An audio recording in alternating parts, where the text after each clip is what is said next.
समाचार चौक मातंग वस्ती या ठिकाणी साहित्यरत्न लोकशाहीर अण्णाभाऊ साठे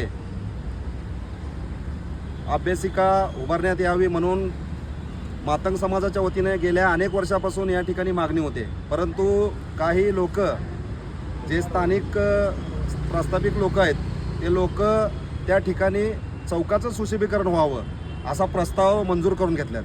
परंतु त्या प्रस्तावाला आमचा पूर्णपणे विरोध आहे। का विरोध आहे की दलित निधीतून या ठिकाणी चौकाचं सुशोभीकरण करण्यापेक्षा त्या ठिकाणी एक अभ्यासिका उभारले पाहिजे, जेणेकरून आज मातंग समाजातले युवक युवती आहेत ते UPSC MPSC परीक्षा देऊन त्या ठिकाणी त्यांचं पण उज्ज्वल भविष्य व्हावं अशा भावनेतून या ठिकाणी आम्ही मागणी करतोय।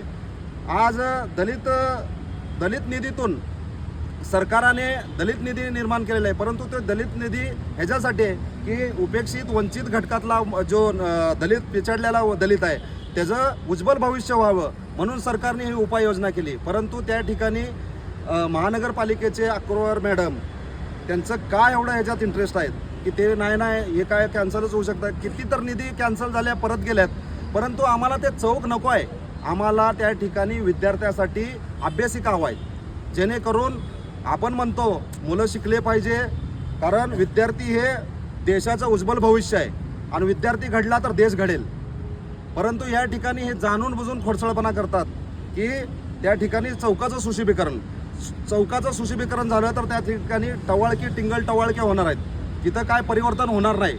आमच्या समाजाचं परिवर्तन कधी होणार आहे? ज्यावेळी तिथं अभ्यासिका उभारेल।